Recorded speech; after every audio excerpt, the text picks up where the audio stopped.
Welcome to Manga Storian's Complete Story Series. Today we're going to be covering Berserk, chapters 49 to 53. All alterations to the panel text and images are to prevent copyright problems, and all art is owned by its respective companies. Now at the end of our last video, Guts had returned to the Hawks after hearing that they were being hunted down across the Midland lands. Upon returning, he found that Casca had been in charge of leading the men while Griffith was taken away. During his time there, Guts and Casca began to explore their feelings that they had had for one another, and soon they started their preparations to break Griffith out of the Midland prison. Even at a young age, Griffith found himself always leading. Whether he was leading the children to fight off the gang of other children or collecting their treasures, he would always lead. However, while in the back alleys of the town, the sun would never shine there, and it was after realizing that he made his mind that he would win by any means necessary. But here he is again, in complete darkness. Is he even sane anymore? Or did he lose his sanity a long time ago? Amongst all of these images, there is one that clearly stands out: Guts. There have been many people who either gave their favor or feel hostility, and from all of these emotions, he held so many souls in the palm of his hand, except one: Guts, the man that put him into the darkness, yet also the man who's keeping him alive. But why? As Griffith lay in his cell, all of these thoughts race through his head, and then there's a sudden creak in the stone walls. One of the stones begins to push forward, and from it, four small deformed creatures crawl out. They call out to Griffith, calling him their prince, and they beg for an audience. Back up at the Hawks camp, Casca tells everyone that from here on out, the Hawks will be split into two groups. Her group, the rescue team, will be leaving immediately. The rescue team will consist of only Guts, Casca, Judo, and Pippin. Once things are ready, the rescue team heads off to Wyndham, while the rest of them will head off on their own way. Guts and the rest of them begin to walk through a cemetery, and Guts asks why the hell are they out in a place like this. After examining some of the tombstones, Casca says that it's here, and Pippin pushes the gravestone over. Everyone looks down to see a secret passage, and Casca begins to climb down. Guts stops her, stating that it's okay for him, Pippin, and Judo to go, but it would be stupid for the commander to join them. Casca just backs up and leans in, and then asks, "Is this because you're worried? Because right now we're soldiers, so you had better leave your feelings out of this operation and obey your superior's orders." As she walks off, she turns back, yelling at him that she can at least watch his back. She tells everyone to move out, and the four of them head down into the secret passage. After a short run, the group finds themselves in a mausoleum. They look around, and Guts notices a light coming towards them, and he grabs his sword. Casca tells him to hang on. It's an ally. From the shadows, a hooded young woman appears, stating that she remembers them, and after pulling her hood down, she says that it's her, Charlotte. Casca tells her they have their profound gratitude for helping them, and they don't have much time if they plan on saving Griffith. Soon, the group heads out, and Casca stares at Charlotte as she thinks about how things turned out for Griffith.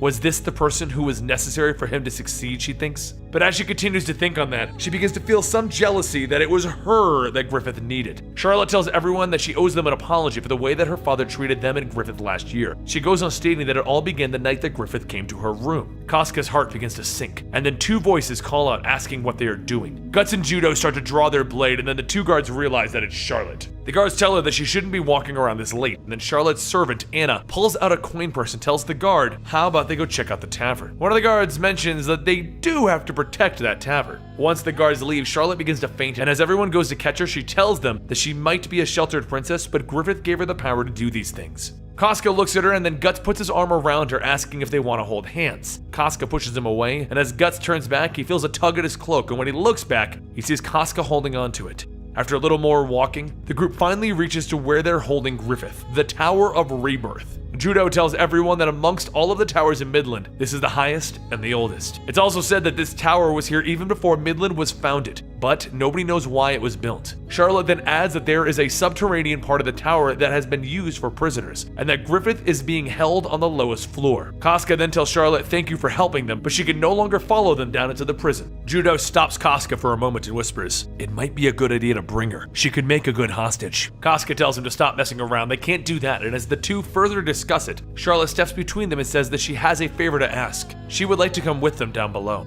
Charlotte begs to be taken, and Casca tells her that she's against this. If they were to take her, they'd be hunted down as fugitives, and even if they flee to another country, they wouldn't be able to hide for very long. Besides, if the countries found out that they were using a young noblewoman as a hostage, Griffith's name would be forever soiled. She tells her that she must understand, and then Scarlet screams, "No way! She wants to go, she wants to see Griffith." Everyone quickly grabs Charlotte to keep her from throwing a tantrum, and Casca tells her, "Fine, you can go, but if Griffith says that you can't, you must turn back." Everyone turns to get ready to head into the tower, and as they leave, Guts notices Casca is somewhat sulking. Guts asks her what's wrong, what she said was actually good, and she says that it was only partly true. Just somewhere in her heart, talking about Griffith to the princess like that. Well, she reaches out and Guts pulls his arm away from her, telling her that this isn't the time, they need to move out. As he walks away, Guts tells himself that though he doesn't like to see her care for him anymore, it is really him who can't get Griffith out of his head. As they get closer to the tower, Judo throws 2 knives and hits 2 guards in the neck, killing them. Once they move the bodies, the group then makes their way into the tower.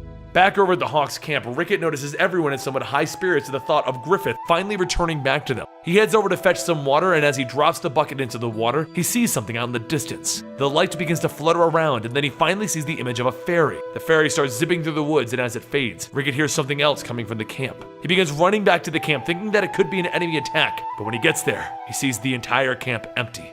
He walks through the bonfires asking where everyone went, and then he hears a voice telling him to run. He looks over to see Kim hanging, and he tells him to run. Soon a face begins to appear and smile. The face comes into the light, and Rickett sees the smiling face with another mouth that Kim is hanging out of. Rickett begins to step back, getting ready to run, and then he steps into a puddle. Except the puddle isn't water, it's blood, and it's coming from the mouth of the bodies with the other demon creatures all around. Up in the trees, the fairy from before watches over and then motions for them to attack. All of the creatures start to slowly surround Rickett, and from the shadows, the Skull Knight appears. The demons pause for a moment, and then the Skull Knight shouts for them to go back. All of the demons stop and they look at him, and then they slowly start to turn away. Rickett begins to panic, and as the demons leave, so does the Skull Knight. All that's left is Rickett and the mound of bodies that was once the remaining Hawks. He shouts, "Why did this have to happen?" And off in the distance, the Skull Knight watches and leaves. Back at the tower, the group heads down into the lower levels of the prison, passing all of the deformed and mutilated people being held there. One of the prisoners scares Charlotte, and Guts decides to pick her up so that they can hurry. As they continue to talk, Guts asks, where does this giant hole lead anyway? Charlotte tells everyone that the prison goes down about as far as the tower goes up, but the hole itself continues much farther below, even at the end of the prison. She goes on to tell the story of how Midland and how the lands used to be inhabited by various houses and tribes. Though due to the constant fighting with no leader, a third of the population was killed off. That is until a man known as King Geiseric came and united all of the countries. Even with the documents about him disappearing, one thing was known, and that was that he loved war. He fought his enemies without pity and would bring them all death. He also loved to wear a terrifying skull-shaped helmet. Guts stops, and then images of the Skull Knight begin to appear. Judo says that he remembers hearing about that too, but while the king lived in luxury, the citizens were crushed by taxes. And then one night, God sent 5 angels from above to punish Geiseric, destroying the city in a single night. Charlotte then adds that the city's name was translated into Midland, and that's where it came from. Everyone continues talking about the old stories, and Casca walks and bumps her head on a rock ledge. She drops her torch, and as it falls, it continues to fade lower, lower into the hole. Though out of sight of the group, the torch falls all the way down into the old ruins, and a mountain of bodies. These bodies, though,